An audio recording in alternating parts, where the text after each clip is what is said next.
السلام علیکم، میں ہوں کمل اور آپ دیکھ رہے ہیں اپنا یوٹیوب چینل کے بی پازیٹیو کانوو۔ مائی ڈیئر لسنرز، آپ کو پتہ ہے کہ مسلمان دنیا میں اتنا پیچھے کیوں رہ گئے ہیں؟ اس کی سب سے بڑی وجہ یہ ہے کہ وہ گزرے ہوئے زمانوں میں زندہ ہیں، ٹیکنالوجی کے سخت دشمن ہیں۔ جب ایک نئی چیز ایجاد ہوتی ہے تو اس کے ساتھ ہی زمانہ بدل جاتا ہے، جیسے پہیہ ایجاد ہوا، انجن ایجاد ہوا۔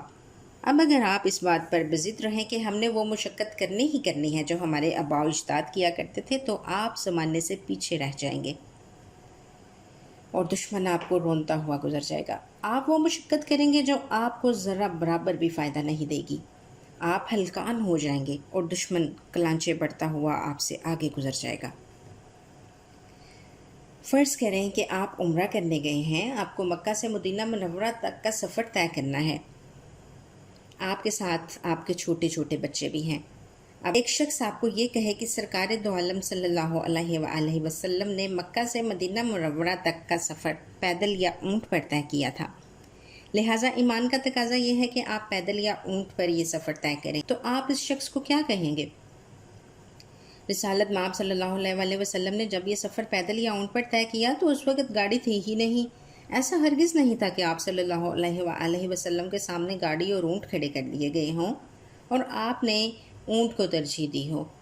اگر آپ اس شخص کی بات مانیں گے تو آپ خود کو انتہائی مشقت سے گزاریں گے اور اس مشقت کا آپ کو دنیا اور آخرت میں کوئی بھی فائدہ نہیں ہونے والا۔ جناب، آج کے زمانے میں اگر آپ شہر میں گھوڑا لے کر پھریں تو نہ صرف آپ اپنی منزل پر نہیں پہنچ سکیں گے بلکہ اپنا مذاق بھی اڑوائیں گے۔ حیرت انگیز بات یہ ہے کہ سفر کے معاملے میں تو لوگ کبھی اونٹ کو گاڑی پر ترجیح نہیں دیتے، لیکن علاج کے معاملے میں وہ کہتے ہیں کہ ہم نے جڑی بوٹیوں سے ہی علاج کروانا ہے۔ کورونا کی آفت ٹوٹی تو اس کے بعد مسلمانوں کا جو رد عمل تھا وہ انتہائی مضحکہ خیز تھا۔ انہوں نے دنیا جہاں کی سازشی تھیوریز پیش کیں، اور تو اور امریکہ میں پاکستان کے سابق سفیر عبداللہ حسین ہارون نے یہ تھیوری پیش کی کہ وائرس لیبارٹری میں بنایا گیا ہے اور باقاعدہ پیٹنٹ کرایا گیا ہے۔ دنیا ویکسین بنا رہی تھی، ہمارے پڑھے لکھے لوگ ان پڑھوں کے مضحکہ خیز دعووں کو ٹی وی سے نشر کر رہے تھے کہ میں نے یہ علاج دریافت کر لیا۔ ایک صاحب نے کہا قرآن میں ویکسین کے استعمال کا تذکرہ ہی نہیں ہوا، لہٰذا ویکسین باطل ہے، علاج جڑی بوٹیوں سے ہوگا۔ جناب، میں حکمت اور ہومیوپیتھک کے خلاف نہیں ہوں، میری فیملی ہومیوپیتھک ڈاکٹر سے بھری پڑی ہے اور وہ بڑے سمجھدار لوگ ہیں، کبھی بیہودہ دعوے نہیں کرتے اور وہ ٹیکنالوجی کے دشمن بھی نہیں ہیں۔ میرا موقف یہ ہے کہ جس دن ایک ہومیوپیتھک ڈاکٹر یا حکیم 18 یا 20 سال کی تعلیم حاصل کرنے کے بعد علاج شروع کرے گا تو میں اس کی مکمل تائید کروں گی۔ ایک شخص محنت سے میٹرک پاس کرتا ہے، پھر ایف ایس سی کا سخت امتحان امتیازی نمبروں سے پاس کرتا ہے، لیکن پھر جب 6 سال کی MBBS کی انتہائی مشکل ڈگری پاس کرتا ہے، ہاؤس جاب کرتا ہے، اسے X ray, ultrasound, echo, ECG، EEG، MRI اور خون کے سینکڑوں بلڈ ٹیسٹ سمیت دور حاضر کی سب طبی ایجادات کا علم حاصل کرتا ہے، وہ لوگوں کا علاج کرے تو بات سمجھ میں آتی ہے۔ دوسری طرف ایک شخص جس نے مر کے میٹرک پاس کیا، FSC میں فیل ہو گیا، چند ماہ میں کوئی ڈپلومہ حاصل کر لیا اور علاج کے لیے میدان میں اتر آیا، ان دونوں کو آپ ایک برابر سمجھتے ہیں؟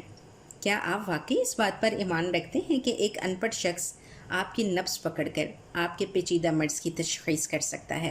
نبض جو کہ دل کی دھڑکن ہے، جو ہرگز تمام بیماریوں کی تشخیص نہیں کر سکتی، اس پر ہاتھ رکھ کر ایک ان پڑھ شخص آپ کو یہ بتا رہا ہے کہ آپ کو کینسر یا ذیابیطس لاحق ہے اور آپ اس کی بات پر یقین کر لیتے ہیں۔ حیرت ہے، حیرت نہیں بلکہ افسوس ہے۔ جناب، آپ ایک تجربہ کریں، آپ انسانی جسم کی اناٹومی والی ایک ڈایاگرام لیں اور اسے ان ان پڑھ معالجوں کے پاس لے جائیں۔ آپ ان سے پوچھیں کہ یہ کون سی شریان ہے اور یہ کون سا مسل ہے، اس ہڈی کا کیا نام ہے۔ آپ اس سے پوچھیں کہ جگر کیسے کام کرتا ہے، دل کی بڑی شریانیں کون سی ہیں، وہ کبھی نہیں بتا پائے گا۔ کورونا کو نازل ہوئے 1 سال ہو چکا، اس عرصے میں ہومیوپیتھک اور حکمت میں بے شمار لوگ اس علاج کے دعوے دار بن کر سامنے آئے۔ آپ ان سے کبھی پوچھیں تو صحیح کہ وائرس ہوتا کیا ہے، یہ زندہ ہے یا مردہ، اپنی افزائش نسل کرتا ہے یا اپنی کاپیز تیار کرتا ہے۔ کورونا کے وائرس کی خصوصیات کیا ہیں وہ جناب وہ آپ کو کبھی نہیں بتا سکے گا۔ آپ دیکھیں گے کہ یہ لوگ کسی ایسی چیز کے اسپیشلسٹ ہونے کا دعویٰ نہیں کریں گے. وہ کہیں گے کہ میں کیسز بھی ٹھیک کر لیتا ہوں، دل کا ماہر بھی ہوں، گردوں کا علاج بہترین کر لیتا ہوں، اور کوالیفیکیشن کیا ہے؟ میٹرک فیل. خدا را رحم کریں خود پر بھی اور دوسروں پر بھی. مجھے دیں اجازت، ملتے ہیں نیکسٹ کس ویڈیو میں. اپنا بہت سا خیال رکھیے گا. اللہ حافظ.